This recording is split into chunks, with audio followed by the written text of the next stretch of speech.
and let's start this show. Hello, everybody, and welcome to podcast number 52 of the Gordon and Cherise Show, where today we're going to make some discoveries about regenerative transformation. I am so excited. You have worked so hard on this. And by the way, yes, Cherise, can I just reintroduce you to everybody that's listening? Sure, that would be fine. I mean, yes, you're my husband, but I want people to know you by a new name. Oh, boy. I mean, well, not the stuff that I call you in private by any means.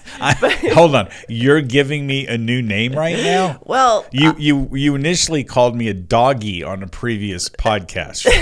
Okay. This is a little bit more, I would say, deliberate than okay. that. So, and it's not my invention. I want to give one of our great supporters of this platform and a man of sage advice who has been in the psychology business since the 1970s. And he had a name for you. And he wrote it this last week, and it resonates so much with what we're doing. So, okay, Cherise. Dr. Gordon Selly, you are a pain breakthrough specialist. Let me wear that hat for just a few seconds here. Pain breakthrough specialist. Absolutely. You know, that's actually accurate. I think of people that specialize in, quote, pain management. All right. You're not looking at managing pain. Right. I mean, although some of those tips and that information we share, but I think we're going one step beyond that. Okay.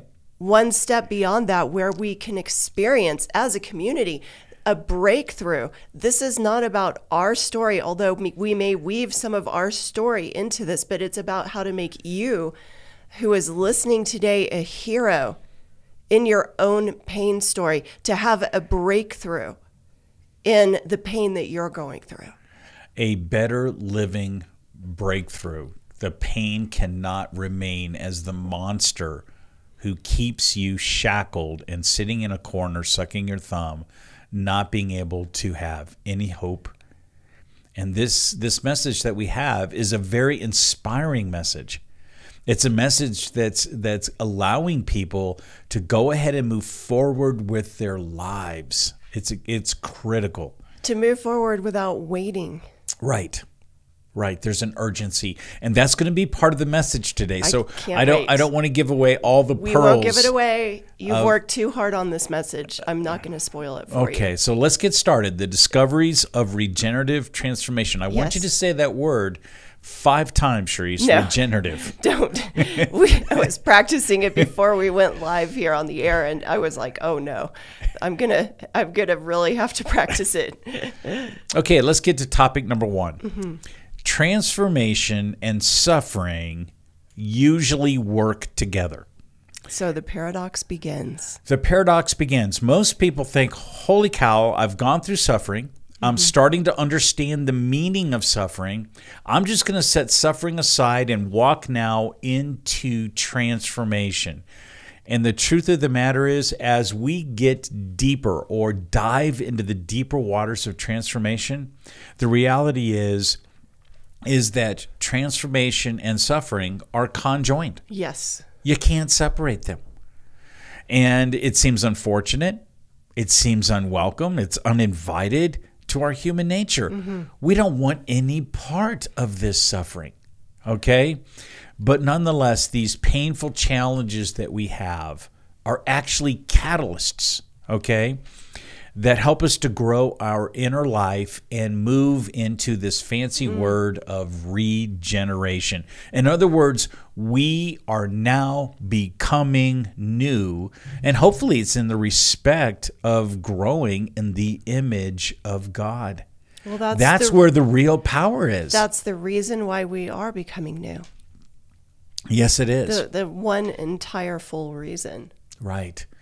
And so on a practical standpoint, when we talk about becoming new, let's put it another way. Suffering does not allow or fully allow our flesh to become our strength. I have something I want to interject there, Please. because this is a struggle with especially a culture that says, that you can build everything up. You can do this. It's all a you-based society on Me. on how you can build that flesh up to conquer anything. Right. And when suffering comes, it just wipes that thinking away. And then what's worse about the suffering is the emotional suffering on top of the physical. Because then somebody thinks, well, my strength is gone. I am worthless. I've lost hope. And yet that's such the opposite in the spirit of the way God actually works. Well, let's give a practical example of our lives, because I know people can identify with this who have dealt with long-term pain. Okay? And it was this. I had a lifting restriction of 1 to 5 pounds after all my neck surgeries.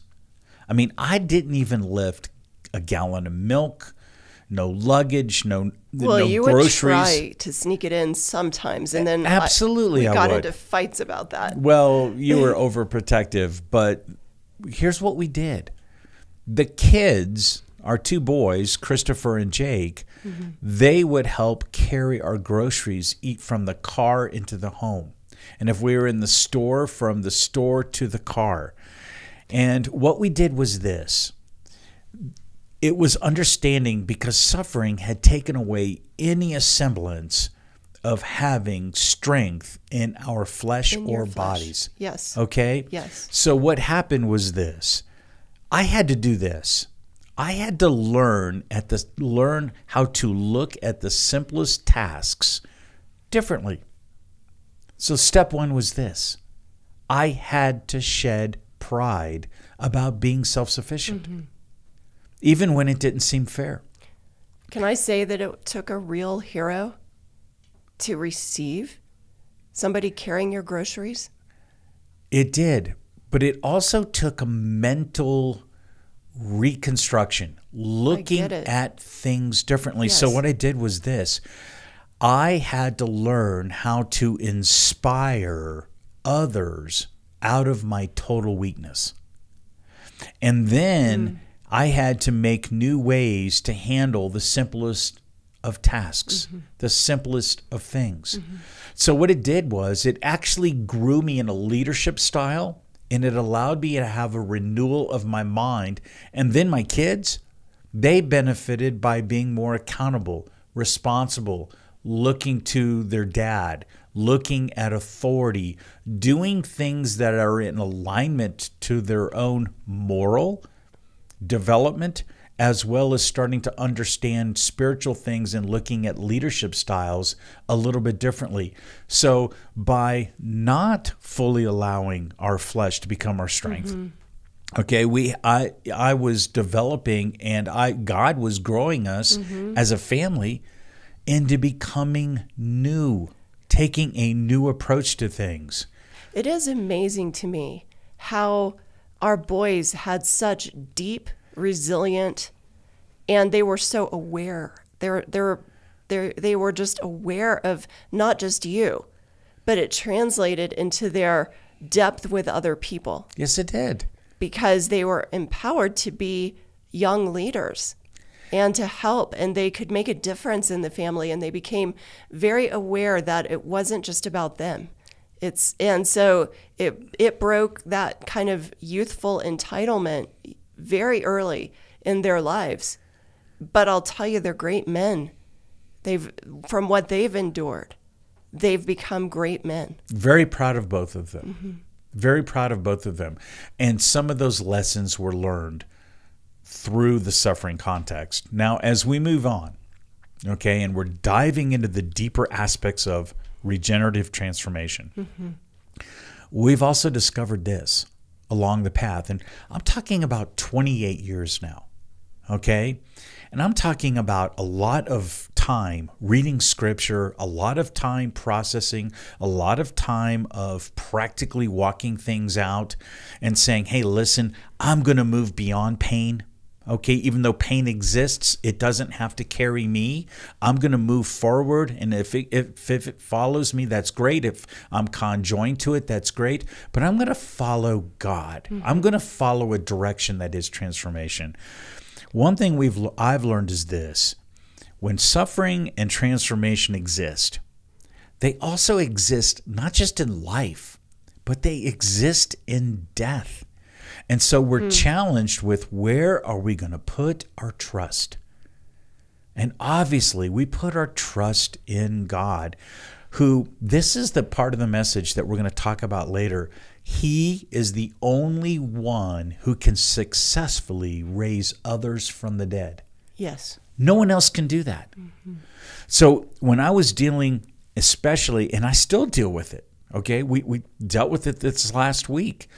When suffering and transformation are conjoined, we are in this absolute, it's like a plane of literally dealing with life and death. What choices are we going to make? Well, I'm going to make a choice of saying, God, I'm going to rely on you because you will raise me from the pit of despair. You will raise me from the death of my own dying to self. You will raise me one day from the grave, and I will experience a resurrection life. I will really know the depth of healing. Yes. I will really see it. Yes. My body yearns for it because I do carry around suffering. But what happens is, my mind right now, I can't see it.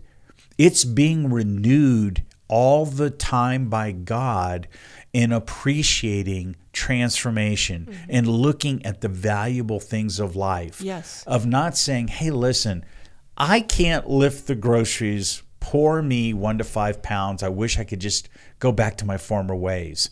It's allowed me, this mind renewal that I'm having right now, it's allowing me to also on a practical basis say, what good things can be accomplished by being conjoined with my kids or other folks to say, help me with this. What about being inspired with this? How can generosity help you with this? We do this even with the people that help us with our own home, changing filters, batteries, working the yard. We have some snow shoveling, everything that we have. Those folks are not our laborers, even though they do it. They know this. We love them. We're generous to them. They're family to us. They're not just some lowly contractors. And a big part of it is that our mind has been changed.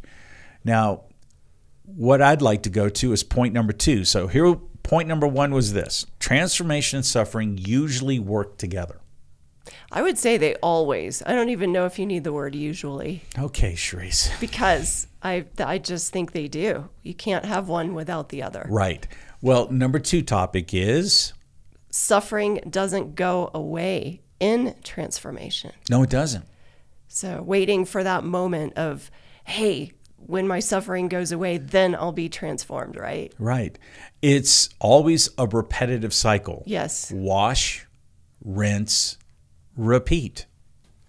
No matter how we age biologically on this planet, how old we are, we still go through wash, rinse, and repeat. And thank goodness we can do that. So many people, we've just had some recent friends who are very experienced in ministry, and we love them. Okay, they've gone through some health challenges that we can't even imagine. But we also see this with many people. I don't care how spiritually mature you are, or how mentally resilient you are, or how physically strong you are or not. Many of us aren't really prepared to deal with the kind of painful suffering that mutilates nearly all parts of our lives. And for sure, when these seemingly destructive cycles occur more than once. A lot of people don't want to have their heart cleansed by going through wash, rinse, and repeat. Right. Okay? Our friends couldn't. They're struggling with this. They've said, we just had a FaceTime with them this weekend. Gordon, we've never had this before. This is challenging every part of who I am. Mm-hmm. And these are spiritually mature people. These are loving, kind people.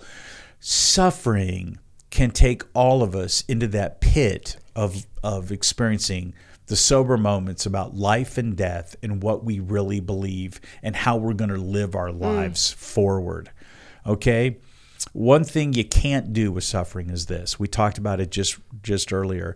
You can't be compartmentalized, as these are working together, and we can't separate these out. Suffering isn't evil, and you can't say transformation is good, and you can't say suffering is always the hard path of life, and then transformation must be paved with like the yellow brick road in The Wizard of Oz, okay? You can't take the two and separate them. Correct. Transformation's not the easy path. It's right? difficult. It is. Faith is difficult. A lot of people run away from even the thought of it. Right. They've given up that it can't. They think it cannot happen. Well, here's suffering, and they've lived a life of faith, and they're spiritually mature, and they're asking, "Why am I being sentenced to something that isn't good? This is evil." Now, how does that correlate to a loving God? How does that new place and position correlate with the character of a loving God who would send his son here to bear the sin of man, okay, and die on the cross? And literally, he is the warrior against evil. He is all good. And then he resurrects. Why are we going to this pit of despair? Well, one answer is this. Again, suffering is that catalyst to growing in transformation. Absolutely. It's not because you've done something wrong and you're evil, okay? Right. You're not. You're valuable to God. You're valuable to other people. You're created by God. Absolutely. And the suffering isn't, it's a loving God still allows suffering. He allowed his son to suffer. Yes, he did. And it wasn't so that he was sadistic and said, I love that.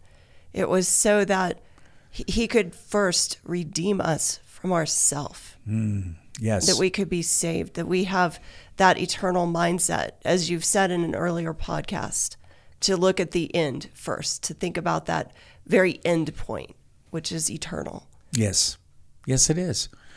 So the typical comments that we hear from the best of best, of people who handle life and who are leaders and who are some of our good friends who are well accomplished, when you undergo suffering. Before they go through the suffering. Before they go through the suffering. Yeah. But the suffering then showcases our humanity in a posture of being frail.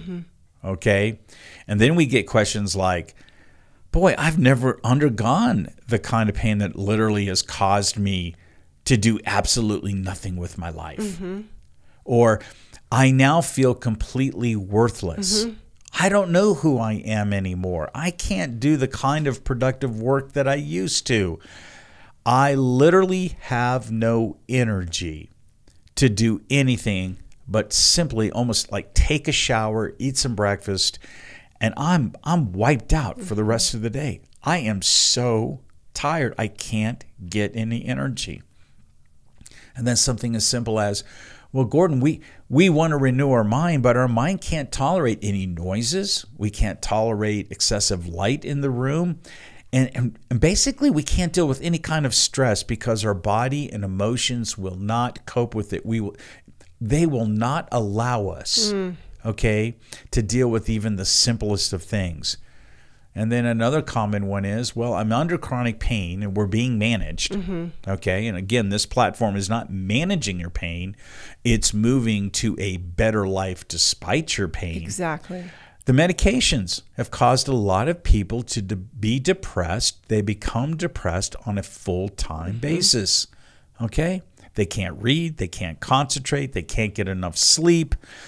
Oh, my goodness. That's always your struggle. It is sleep. And a common thing that I'd like to comment on is this. I'm just going to wait until my strength comes back. Well, I've got good news for y'all. Good news and bad news. The bad news is You can wait, but your strength doesn't come back by waiting. You might reduce some of your pain a little bit, but your strength doesn't come back. Your strength comes back by movement. Movement is life. Movement is life. We've talked about this. It doesn't just, you don't just sit back and go, okay, God, give me my strength. No, you have to make a movement pattern towards Him. I don't care if it's mentally, physically, emotionally, especially mentally. When you make that mental movement towards the Spirit, that's when your strength comes back. And then one last question that really touched me while I was looking over this topic and going through my own library of experiences over the years. How can I ever do what I once was able to do? And maybe God isn't asking you to do what you did before. Maybe He's giving you a new life. And maybe you're going to be doing new things that you never even dreamed of. And we've seen that happen repeatedly in our lives. Over and over. And that road of transformation, suffering is still part of it. Okay? It's part of it for 99.99% of the population. And as you move forward and you break through your pain and transformation, you move on to what's more valuable for your life. Okay? And sometimes that value, it's not found in who you once were. Right. There was value in that season, that time, but you're in a new time. You're in a new time. And so, I mean, I'm not even the woman that I once was by living with you through your pain. I am, and if I tried to become who I was before all of this, that would be a never-ending loop of disappointment. And it really, and honestly, I don't even want to be her anymore. I love being new with you. And hasn't your experience of becoming new and maturing through the process, your walk of transformation, it's also coexisted with suffering, hasn't it? Well, I'm married to it. I mean, that sounds a little raw, doesn't it? Cherise. But it's true. But you also have your own personal battles of suffering and anxiety. I can point the finger at you, but I've got the rest of my hand pointed back at myself. You know, because my suffering might not be physical. It could be, and it is, emotional.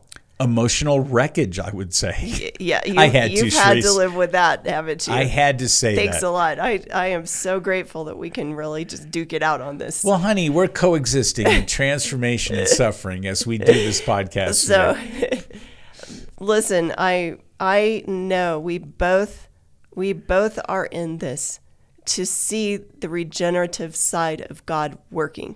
Yes. Alongside of pain. Yes. Whether it is physical or emotional. And we're here for the long term. And we're here to be trailblazers regarding this message about suffering and transformation. Which brings you to topic 3. Number 3 is this: handing our wills over to God. In other words, growing an attachment to Him. Okay? Instead of, let's take this approach mentally. Instead of just focusing on either suffering or transformation, why not to start to focus on God? Why not just focus on Him? Allow Him, trust Him in this trusting process. Trust Him to take care of the suffering context as well as your walk of transformation through faith. That's right. Why don't we just start relying on Him? Because in the long run, Christ is the ultimate comfort and the ultimate solution for your life. And so I know one thing we can talk about as we're trying to hand our wills over to God. I'd like to touch on the Costa Rica experience we've had. You're still glowing from it. Yes, I am. Yes, I am. I'm very jealous that you can get a tan in like 30 seconds. I enjoy the vitamin D. I enjoy lower altitude, and I feel better. I actually physically feel better. I don't have the constant blurred vision, and my legs aren't totally burning the whole time. And so, yes, there's a health improvement that comes from a different climate once in a while. And we got back from our second trip. Yes. Yes, we have. This past week. Yes. So Which part of the story do you want to talk about? There's a lot to the story. Well, I want to use it as an example. Yeah. Though we've grown in spiritual maturity, though I've dealt with the 28 years now. It was 27. Obviously, the next number is 28. We still undergo these cycles of suffering during our periods of transformation. It still happens. And from our experience, we have felt that the Costa Rica experience may also be conjoined with our entire life living here in Colorado Springs. But more importantly, God has put it on our hearts, our platform. Okay? He's asked us to move forward to an area that we never even imagined. Right. And so here we were. We've looked at different housing. We've looked at different circumstances. We've thought, holy cow, what are we going to do? Are we going to get a home there and have a part-time home? And so we've looked at one or two different options. But you and I were sitting at the breakfast table. We will never forget this. I will never forget. I have to share this story. Hotel. At the hotel. And I looked at you and I said, Cherise, I wonder if I've missed it. God is the messenger. He doesn't miss it by communicating with us.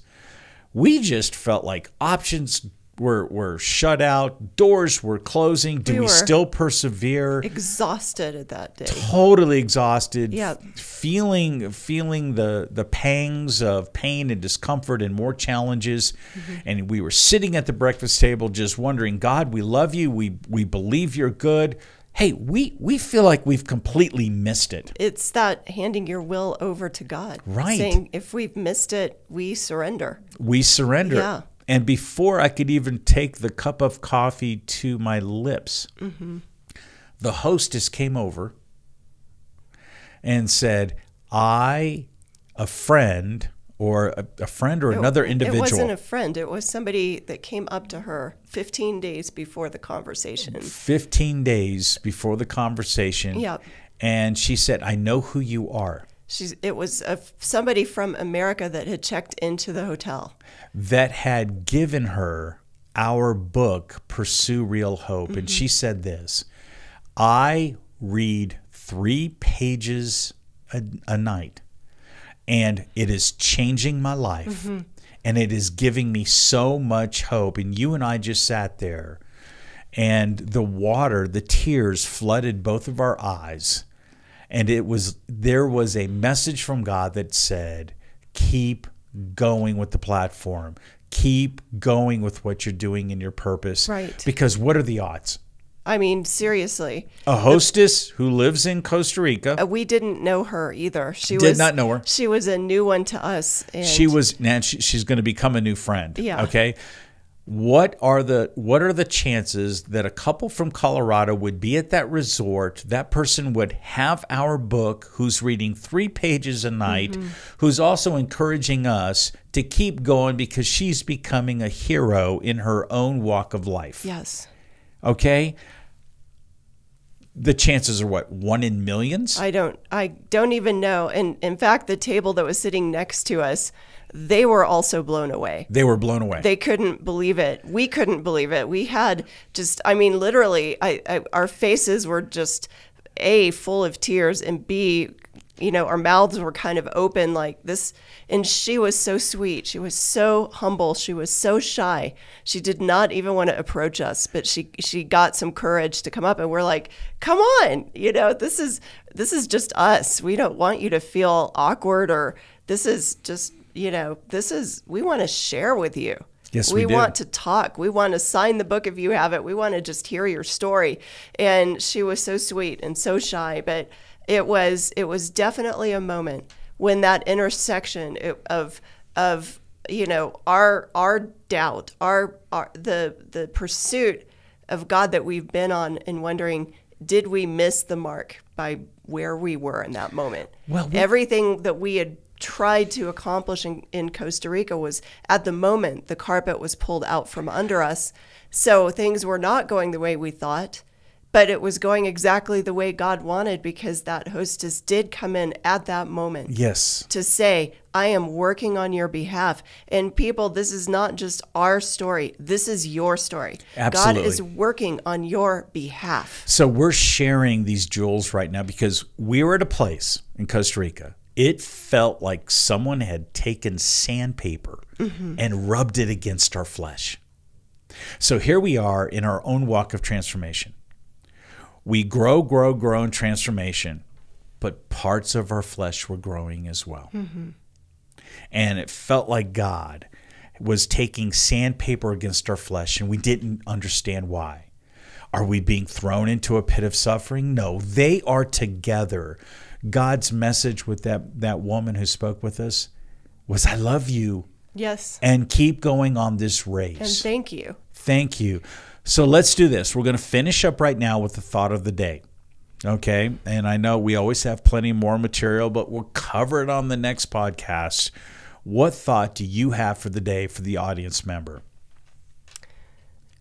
We didn't fully get into this topic, but I want to touch on it quickly. And T. Austin Sparks had written something so powerful about this, about feelings. Okay. Because our feelings, on top of going through pain, can cause the biggest burnout. And feelings, when he talks about this, I just really believe this. Don't run the strength of the race towards transformation in your own emotions. So true. You need to run the race based on God's love for you and his strength, not yours. Very and I'm good. Very paraphrasing that, but it's your own emotions are going to burn you out before your pain does. Right. And God is not a God of being burnt out. Absolutely. Keep the fire going, guys. Right. Keep the flame going, because there is a purpose that is being so deeply woven into what you're going through, that is so specialized for your life and your story. There are people that you only can touch. Yes. Because your intersection of suffering and transformation have come together. And those people are waiting for you too.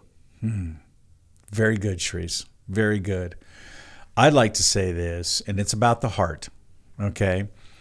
This idea of wash, rinse, and repeat as we're going through the cycles of transformation. Yes. Don't let your heart become hardened if you have more trials. Don't let those painful challenges make you give up on your walk of faith. Amen. Don't let them literally take away your belief system where you become an apostate and waver in your faith and walk away from God. Right. This isn't the season to do that. This is the season in which there's urgency. It's time to follow. We see what's happening in the world right now with the decay globally. I don't care what political affiliation we're under. I don't care how bad COVID is. I don't care what the governmental restraints are. Right now, there's an urgency out there for all of us, and especially with those people in pain. It's time to follow God. Absolutely. Okay? So that's going to finish this particular podcast, number 52. Yes. And thank you for sharing vulnerably the Costa Rica experience. We're both a little brown today, okay? But we've also dealt with a lot of jet lag issues and delays and inconveniences. It's all right. But suffering and transformation go together. So let's wait for the next show, and we're going to keep tapping into the discoveries we have about regenerative transformation, how we have inner regeneration, and how that can pull us and catapult us forward in the movement of life. So keep moving with us. Yes. And we are so grateful for this community that we're building together. We're doing this together. Yes. All right. Can't wait to see you, Cherise. Thanks again for the show today. And we'll catch you next time. Okay. Thank you.